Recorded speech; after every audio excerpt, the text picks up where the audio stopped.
We do. Rumors! We actually have rumors. There's rumors. Rumors upon rumors within rumors. Oh, yeah. Love me some rumors. Boys. I would masticate to some rumors right now. There has been more Masticate my rumors. scalp right now. It would be nice. Thank There's you. been more rumors coming out the last couple weeks than we've seen since probably 2014. My gosh. That is like 4 years, dude. There, Four. well, For Rizzle. it Maybe was almost all, 5. Maybe It was almost all 5. like there were I think a lot fewer intentional leaks. Like intentional rumors, because there was a whole lot of what the hell are we doing going on the inside. I mean, leading up to The Force Awakens, there was nothing before it, right? So that's it. That was our only focal point. Yeah. For There was a couple of drones years there, we everywhere. had Rogue One, and we had some things in there that kind of, diverted our attention. But we are in a period right now where Ep9 doesn't come out for a whole year. Holy cow. So everybody is pretty much focused on 9.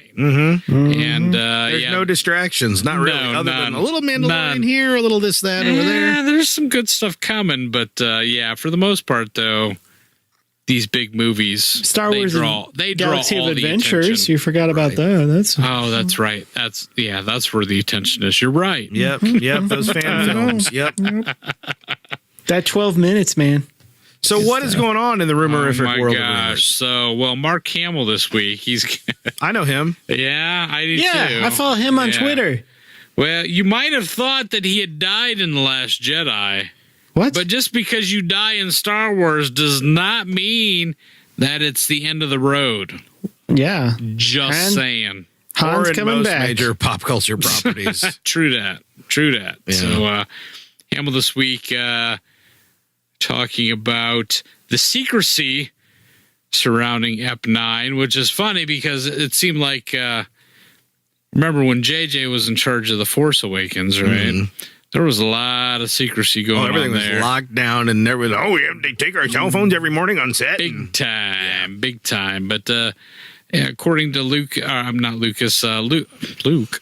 Mark Hamill. Mark Hamill. Mark Hamill. Give me some You need slack more Red here, Bull, man. less I know, Jägermeister. right? I know. That's what I'm saying. Here, I got some grape flavored energy drink. That's It's all right. delicious. So the Mark Hamill, though, talking about being on the set of Ep9, a little more secrecy involved with the Ep9, just like The Force Awakens. Yeah, I was gonna say he didn't have to deal with the script secrecy of The Force Awakens because he didn't have no lines. He did not. But he said JJ's back in charge, and it's kind of back to that. I don't know, that Fort Knox lockdown And the red kinda- paper scripts. and the red paper. Red paper. He got the red hates- paper scripts. He Forgot about those. hates red paper scripts. I'm just saying. Yeah, yeah, because you can't. They're red because they don't photocopy well. Yes, right. And no one is allowed to have. It's not like you're like, oh, you're in the movie. Here's your script. Right. They don't get those. Yeah, actually, he was talking specifically in this article on Slashville about this, and that actually well, like you said, on Force Awakens, he didn't really have any lines, so Right. the script read, and that was it for Ep8. He said that he actually got to keep a script, which was nice for him. But back to fast forward to Ep9, that apparently they flew someone out Yep. to his home so that he could read the script, and then immediately took it back and flew Yep. back to Lucasfilm. Even on set, when people need to review a script on set, there's a script person, Yes. which that may be kind of normal, but this script person just like unlocks the briefcase. I imagine there's Yes. two of them with separate keys. They both have to turn at the same time. And then they walk the script over to you, let you look at it briefly, and then walk it back. You are not allowed to have it. So yeah, we're back to the JJ. I'm not style. joking, except for the I two know keys you part. are absolutely not joking. This is not a joke. But so we're back to that JJ style secrecy on set, which is funny because there were, according to Hamill, there was less secrecy with Ryan Johnson, but less leaks, Yep. fewer leaks. Yep. Right. Well, hey, the tighter your grip becomes, the more star systems. Oh, there you go. You got slip it. through your fingers. That's there, right. buddy. That's right. That's right. Yeah. So, yeah. Paraphrasing. there. Actually, the funny thing is Hamill, you can tell he's just, this is not his forte. no, at this point, he's just like, these kids, I don't even know. Right. He's like, I don't care. This is not my speed. The discussion, actually, he had an anecdote about, when A New Hope came out, when it was known as Star Wars back in the day, he got a copy of the script and they're like, oh, no, you can't share this with anybody. But he took it home and he read it and he's like, this is crazy. And then he called over some friends and they had a barbecue and he was passing the script around. They're having a few beers. Getting some opinions and that those days long gone. Right. So, yeah. Of course, back in the 70s when nobody knew what Star Wars was, nobody gave a damn. So. And there was no internet to propagate things Exactly. instantly. So, but I don't know. The thing I take away from this article is just, I don't know, Hamill's annoyance, maybe. He does. I don't want to say he's a gruff old man because I don't think of him that way. I just think he just has no time to suffer fools in terms of this type of like overhypeness. I don't think he likes overhyping anything. He doesn't. That's for sure. But I don't know. I think he. Honestly, I mean, if we want to look at this honestly, I think he's a little soured by this whole experience. I think so too. The I like to think his wife is not sitting there behind him, like trying to stifle it. I told you so. Well, I told you so. Famously, I don't know, 3 or 4 months ago, I read an article with him in it, and I actually kind of felt bad for him because he alluded to the fact that when he signed on for these films, that he was really excited because Harrison Ford and Carrie Fisher had signed on as well. And in his mind, he felt like he was going to get that moment. And even if it was just a moment where all 3 of them would be on screen again, he would get to act with his friends, and that did not materialize, man. And squandered. Whether you like these new sequel trilogies or not, or whatever your opinion is, it doesn't matter. There is a little bit of a tragedy. Yeah, there is. I feel bad. I feel bad for him because, that's,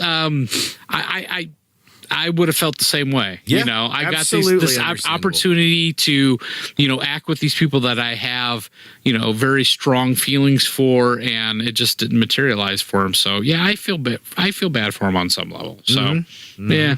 So anyway, Hamill goes on to discuss the fact that despite rumors that he had already done his bits, as they would say, for EP9. They do. That's how they call them. They say bits. The bits and pieces, Bits. Well, I mean, everybody's assuming, of course, that his role in this is going to be Force Ghost Luke. Yes. Yeah, it has to be. That his screen time is going to be somewhat limited, which I would still venture to guess it's going to be pretty limited.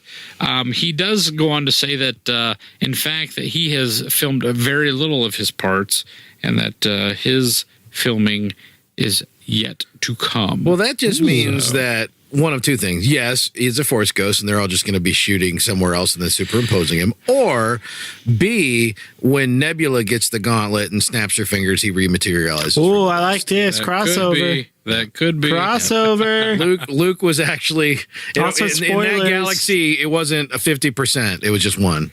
I think One dude. I think maybe some folks. It was 50% of the Jedi.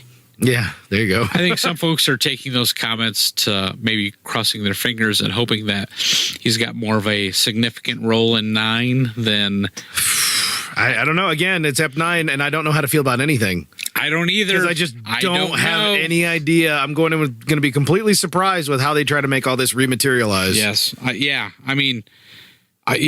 mean, 8 left me with like no idea. No idea what 9 is going to bring. I've known people who I know people who really liked 8. People who really disagree with where I fall on it. Who still, when they go, but I have no idea where they're going. Yeah, you're right. You're absolutely right. And they don't say, but I have no idea where they're going. They don't say it like that. Like it's exciting. It's kind of like, I'm like everybody that I've talked face to face with comes down on that. Yeah. Like, I have no feel idea. what you want, but I mean, I think everybody's got to admit that. I mean, at 8 almost felt like a standalone film that like it almost kind of felt like a wrap in and of itself. But Yeah.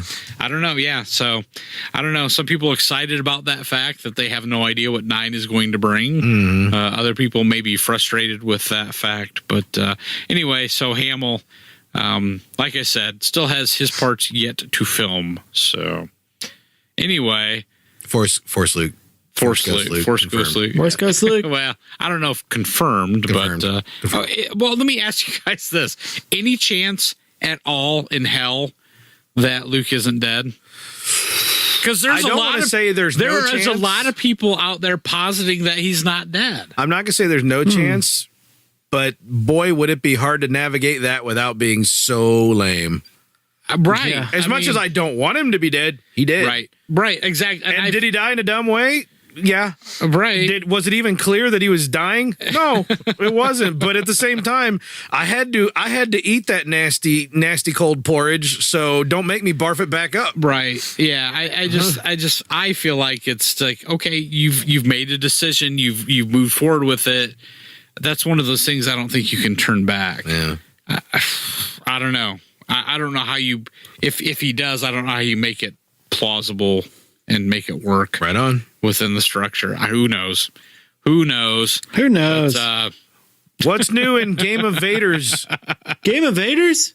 Game of Vaders. Dun dun dun dun dun dun dun dun dun dun. I'm not sure where we're going with that. But, Next on the rumor schedule, guess what? We got a new cameo announced in episode 9. What?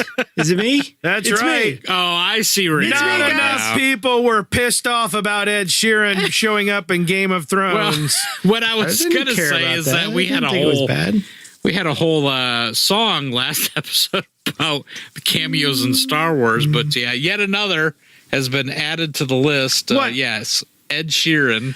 I still don't understand what pissed people off so bad about him showing up in Game of Thrones. I don't either. was like, that dude looked familiar. Oh well. Yeah. I guess you have to be, in order to be pissed off, you have to know who he is. That was probably been helpful. I just I thought had no he looked idea. familiar. Oh, weird then I red saw guy. that- Okay, what else? And then I saw as Ed Sheeran was on Game of Thrones. People are upset. I'm like, that Which one- name which one was sounds he? familiar. Which one Actually, was his, he? Yeah. his scene in he was, if you don't know, for real, Garrick, or you just messing? Well, I didn't know at the time. I had to look it up because I didn't. I had to. Yeah, I also had to confirm. I mean, his scene in Game of it Thrones, was I thought totally was fine. yeah, I liked it. It was a campfire thing and Yeah. guy just singing and yeah, it made was cool. sense. It totally. Why not Ed Sheeran? Yeah, why it's not? not like he turned to the camera and just lingered staring into Hi. it like George Hello, Lucas's Game daughter. of Thrones fans. I'm Ed Sheeran. And I'm now going to sing a on song. with the scene. So we If you've had me, I'd like to sing a song for you. so yeah, yes. Like to hear you go. Yeah, yet another person that's added to the cameo list for Star Wars. Yeah, whatever. Simon Yeah, Pegg is I in there. kind of feel some people are pissed off about this stuff. I'm and- hoping that Unkar plot him up. They have him in a complete alien outfit where he's unrecognizable and he still sings. I thought he was. I thought he was a stormtrooper. Like Daniel I'm Craig. fine. I hope the stormtrooper Oh, yeah. sings. Daniel Craig was. He's gonna be. Daniel he's Craig gonna be a was short. great. He's gonna be a short stormtrooper. He's a short trooper. Very, very short. Well, the singing corps, they're not as strict Yeah, about the height that's true. regulations. You know, As long as you can be flat-footed and still be in the singing. As long as you Yes. got those pipes. Yep. Word. Those golden Okay, so pipes. also in Ep 9 rumor news, What? this one's okay. So I'm going to give some preface here before I give this piece Oh, boy. because Uh-oh. there's a lot of people. We all know how divisive The Last Jedi was, right? Yep. And there are a lot of people on the pro side of The Last Jedi that are concerned about JJ coming in And undoing. and subverting, of all things. How dare you, sir? How dare you? It's like, well, wait a minute. What's good for the goose, guys? Because that movie subverted all the stuff from the first one. Everything. And we're the first ones to say you It can't just subverted keep going itself. back and forth. We say that, you know. We're saying like you can't just make Luke alive, like Right. But right. Yes, right. But So some things are probably forgivable. So, I'm not gonna, we've already given our opinions on Last Jedi, but I'm just, like I said, I'm going to lay some preface here. So, so a lot of people, the people that like The Last Jedi like the subversive. That's like one of the main things that they liked about it, is that it did not, go down the predictable route, and that it took left turns when everybody thought it was going to go right and all that good stuff. You could put in a completely different movie. Right. You could put in The Goonies and say, that was really subversive for a Star Wars film. I'm like, you're right. Except I like The Goonies. So, I mean, there are certain things about this movie that, about Last Jedi that, people were like, oh, wow. And a couple of those were like, number one, like the fact that Kylo Ren, smashed his mask, right? Smashed it into pieces. And you know what? What? I had no problem with that at all. Yeah, it's fine. Whatever. Seemed like a That's character one of those development. smart things. I don't know how but that was a pitiful helmet if you could just smash it like that, though. Dude, he was so force strong. What was it actually protecting? Like, his pride. if he fell off a bike, it would break and hurt him worse. Apparently, it's kind of detrimental. Yeah. All I could do was just drop it on Sticks the his floor. lightsaber in the spokes and flips over. Stupid helmet. Stupid Ryan Johnson. So, but one of the big ones. Anyway, again, more preface here. There's a lot of these Last Jedi people saying, "Boy, I hope JJ doesn't come in and just Is that what they sound like, Mike? Undo all the greatness that RJ injected into Star Wars." Okay, so that said, the rumor this week is that Rey is actually going to repair the Anakin Skywalker lightsaber that was destroyed in the battle between Rey and Kylo at the end of the movie. Famously, the lightsaber itself from the beginning. You remember, you guys, when we had rumors about the lightsaber floating in space, being picked up, and so so JJ obviously, at least in my opinion, intended for this lightsaber to be a meaningful thing throughout this. I mean, she picked it up and it like spoke to her through the force. Right. Yeah, and then of course, RJ gets the film and was like, you know what? Fuck the lightsaber. It's a metal piece of poop. Somebody pooped metal. He's the one where in literally the first scene of that movie, Luke takes the lightsaber and says, "Yeah, what's this shit?" and throws it over the cliff. And classic. Honestly, the more apart I get from the movie, the more I feel like Ryan Johnson and J.J. Abrams must have already hated each other. It kind of feels that way. I don't know. I don't necessarily believe it, but man, it feels like it sometimes. So let me ask you guys this. I mean, how do you guys feel about this? If RJ specifically took the time to say this lightsaber doesn't matter to the point that he broke it in The Last Jedi, and now JJ's coming back and saying, no, we're going to fix it and she's going to use it. The character that pretended that lightsaber didn't matter had to come around and fix his wrongs even in the end. So if I'm supposed to continue to believe that lightsaber doesn't matter, it's based on the belief of a character who is deeply flawed and had to make up for it by getting involved. But Luke, basically. Luke's like, oh, this doesn't matter. But Luke is an angry, bitter old butthead. And then in the end has to go, all right, I do need to step in and do something. So there's no reason to believe that the lightsaber is useless or worthless because it was just the belief of a bitter old hermit. Right? Obviously. This is me taking The Last Jedi absolutely as it is. Right. I'm not being divisive and saying, well, Luke sucks, so who cares? I'm saying Luke was a bitter old guy who was wrong, but by admission of his own change of attitude, right? Right. So all bets are off. Oh, symbolism. Lightsaber's the most important thing in the galaxy. It's all about symbolism, bro. Yes. Because it's I think his lightsaber is going to be imbued with Luke himself, his essence. Yeah.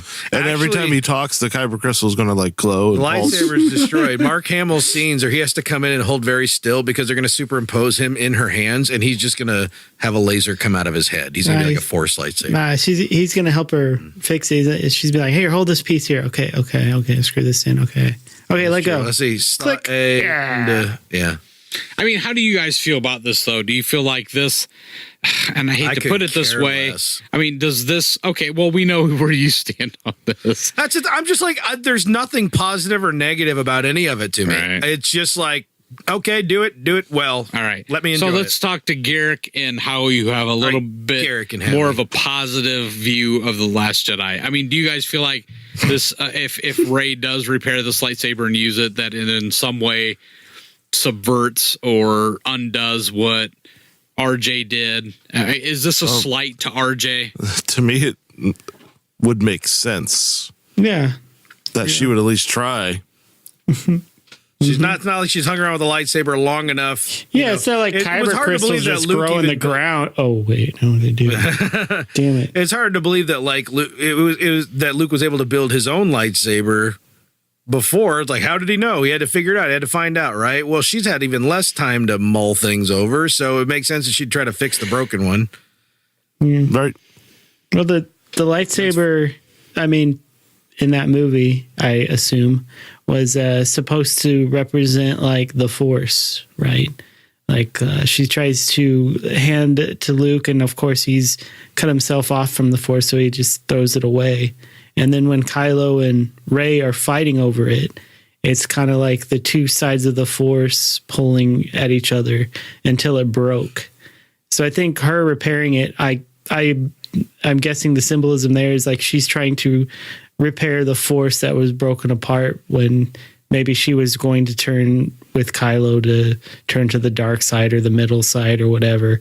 So I don't know. Thank you, everyone, for tuning into this week's Dialogue Club featuring Garrick Dean Hardy. I'm just saying, I'm pretty sure that's what Ryan Johnson was attempting to do with the lightsaber. That is so obvious to me now. Yeah.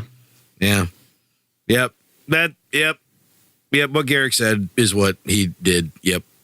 Yeah. See, that movie's awesome now, isn't it? Yeah. Oh, yeah. It's top of my list now. So, okay, well, but I mean, so you're cool with JJ coming back and repairing it and bringing it back into Yeah. the fold? I kind of wish she would construct her own so it could be green because I like green lightsabers better. But that's just me. That's my personal Maybe she has to or find purple. Ooh, if it's Kyber purple. crystal. Yellow. Orange. Ooh, yellow. Yellow, orange lightsaber. I want orange. Silver. They Honestly, look I'm delicious. kind of with you, Corey. I don't even Rainbow. I don't even know what to think about it. I mean, it's just I want to. I still care. I don't know. I care about all this a lot, but I feel so lost Look, that I'm like, I it want could be good, it could be bad. I don't know. I mean, I want to care about it, but I feel like, I mean, I'm soured unless JJ can bring me back full circle. That's the thing. I'm like, hey, I'm balls in hoping his court. maybe. I'm honestly having a hard time getting where you guys are coming from because I look at this like, okay, it makes sense. I don't feel. Yeah. It's not something like, oh, it was really cool or that's divisive or I just like see that's the a thing. you just see the utility of it. Like, yeah, she has this lightsaber. Yeah. Why not? Why wouldn't she try to repair it? Because But see that- if I had a broken lightsaber in real life, I would try to fix it. I would try to repair that Oh, thing. yeah. I'd be afraid I'd shoot That thing, or cut my that eye thing off. cuts things up. That'd be man. worth it. Slice your bread and Look, make toast. I get where you guys are coming from, but I'm trying to look at this at more of a symbolic overall picture type of thing. And I feel like JJ, set up a very specific thing, or at least he had something in mind in The Force Awakens with that lightsaber. And then If you're asking whether having her reconstruct the lightsaber is thumbing the nose at The Last Jedi, well, yeah, that's kind of the overall question. I don't think so I at all. don't. To me, it's too. Whether he is or isn't. The word could be potentially, but it's such a small gesture given the function of it that I don't. Anybody who gets upset about that needs to take their meds. And, honestly, if we weren't talking about it and we happened to see it in the movie, Yeah, I it would wouldn't have never thought occur to twice. me. Yeah, it would never occur to me. maybe afterwards when we're chewing on it, but not while I'm watching. Okay, let me put it this way. You're right. I mean, the lightsaber seems like a small thing. So whether he means it as a slight or not, I mean, it's such a small thing. Does it really matter? I think the bigger thing is if JJ brings back Luke and Luke's alive Oh yeah, that's in 9, that'd that's be pretty much crazy. saying JJ, fuck you. yeah. But If you want Ryan. to Yeah, rip Ryan, apart yeah, right. fandom even more, yeah, bring it But back. to be honest, I don't. that yeah. would be one thing I'd be okay with. What? Yeah. What, bringing back Luke? I would. Honestly, I am so weirded and out. this may be divisive. This may be divisive, but I'm Well, of not the magically bringing I'm back of the Luke. mindset that whatever JJ clone. does is I don't look at him as being like a middle finger to Ryan Johnson. I look at it as this going, I'm going to try to put these pieces Yeah, together. I in a way that honestly- makes I'm sense. there. I don't Right. know JJ well enough at all, Right. but I just have this feeling that He's- JJ's a little bit above that. I think so. To I be think like, you're right. I'm going to play your dirty game. Right. I think he's I don't more even think Ryan professional. Johnson knew he was playing that game. I don't think Ryan Johnson had the self-awareness Well, I think to you're right. realize what he was doing. I think you're right. But I look at JJ as going, well, you know, Let's try to put it back together. Well, you put it back gotta- together what we think would be the best place to leave off, Yeah. No, I, regardless of the journey. I absolutely agree with that. And you got to remember that, JJ wasn't scheduled to do 9, right? It was Right. Trevorrow. So, Yeah.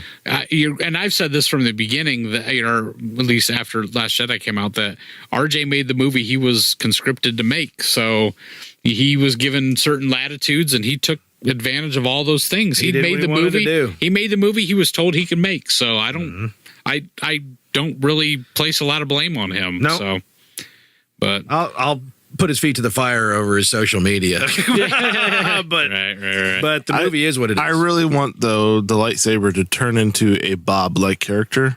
Bob the Skull. Luke talks through lightsaber Yes. flickering. Yes. That's like really what I want. Oh, I like every time he talks, the lightsaber starts to come out. But like when he's mad or being passive aggressive, it only comes out like a little bit. And it changes colors, too. Like he's like, based I'm on going to his my room. emotions. I'll be back for dinner. You know, Nice. That's what I Well, it'll wanna be see. interesting, I guess, to see how all that transpires. Kevin Smith in the news this week. Have you guys? Huh? Kevin Smith. Kevin Smith is still relevant. I guess. Have you, You know what? seen his recent movies? Look, Kevin. Here's my take on Kevin. Have you Smith. watched Tusk yet? No. Mike, Dude, the last thing I treat for you, my friend. the last thing I saw from him was Red State, and Oh no. yeah. Oh right. no, my friend, you have a ways to travel.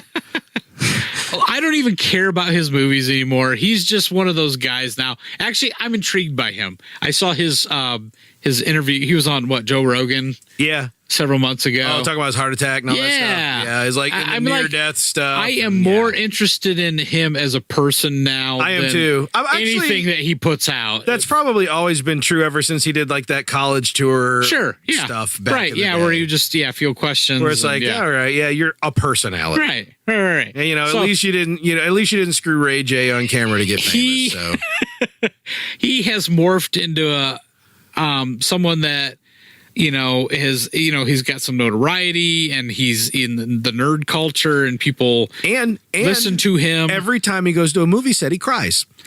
Yes. He's cried twice in the last week. Just saying. The dude goes to movie sets and then comes back and they're like, "How was it on the movie set, man? It was so. I mean, they have got it. They've got it so down. I cried. Like, look at me. I'm a guy. I cried. I was so moved. I was like transformed. I was in a different place." That's every single interview with Kevin Smith. I know. About And how was it on that movie set? And that's the criticism of him as of late. But I don't know. I have a hard time being. Look, I don't dislike Kevin Smith. I don't don't either. understand why everybody's like, "What did Kevin Smith think? What did Here- Kevin Smith think?" I'm like, "Well, Kevin here's- Smith's fine, but here's the thing about Kevin Smith. Kevin Smith is now a cheerleader, right? he is." And people invite him onto their set because they know that he will do exactly what he does. That he's going to take to Twitter and he's going to that's give why interviews. I don't like it. It's marketing. And it feels disingenuous. It's all marketing. If it was packaged like marketing, I'd be like, "Yep, it's marketing." But they package it like it's some like, "Oh man, Kevin Smith, he's, look, he knows, he's a nerd. He knows you guys. He's like you guys and he likes it." I'm like, BS. S. Dude cries look, at the before we drop get of a sock. too deep into this, let me give you the two scenarios that happened this past week. First, he was invited by JJ to come to the set of Ep9, and basically he said that he witnessed a classic character. Most people assume that it's Billy D as Lando, that gave the performance of his career, and that he cried on set. The hyperbole makes me cringe so hard. I know. If it's true, awesome. I don't believe that it is. I know. I want to believe that I it want is. to. I want to believe, but I But don't. he says that about everything. Exactly. Everything he says is that way. He's even made fun of himself for it. Like when they were trying to I cast know. Daredevil and he pitched Ben Affleck. He's like, man, I'll tell everybody Ben Affleck's my answer for everything. Like he makes fun of himself. He's self-aware about it, but yet he keeps doing it. Well, the funny thing is that, I mean, literally like a day later, there's a report. I don't know if you guys saw this, but that he was also, or no, that he was exposed to the Avengers Endgame trailer. Yep. And he cried at the Endgame trailer. Hey, that was sad though.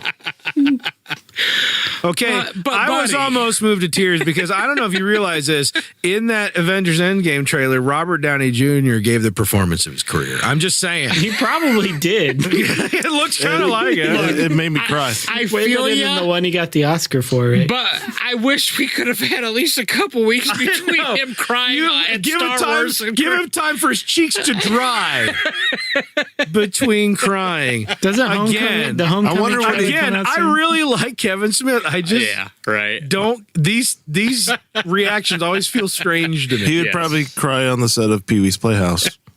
Dude, that was probably sad. would. I went to He this lost dude's his bike. basement and watched these dudes record a Star Wars podcast, and I cried because the odor was so strong. It's like Look, someone I mean, was cutting onions. It smelled like Star Trek role playing. I don't know. Oh, gross. Kevin Smith is what they call a hype man. I mean, that's why people invite him on their sets now, and because they know he's going to go and he's going to be all emotional. He's going to love everything he sees. Yes. And that's great. Right. Positivity. Yeah, right. Yeah, we need more of that in this world, so I'm all about it. Yeah, Mike. Whatever. Because here's the thing Kevin Smith doesn't hate on people who are critical about things. That's the difference. You want to be positive about something, you need to be positive about people too. And I'm going to give that man credit No, for that. I don't want to. I'm going to give that man credit for that because he is positive about everything to the point where I'm just like, all right, you're giving me the diabetes over here. but he doesn't turn around and bag on people who don't disagree with him. And that, for some reason, nowadays is something that deserves respect Yeah. because it's rare. No, and I agree. I mean, we need more positivity. There's been a lot of negativity over the last year. So if there's someone out there and they're giving good vibes, man, I'm all about it. Why Right on. not? Why not? Why not? So Also, now I can't wait to see Billy D top the Colt 45 commercial. Finally, after all these years. About all right, time. guys, I have one last thing here. Do you guys want to thank God. talk about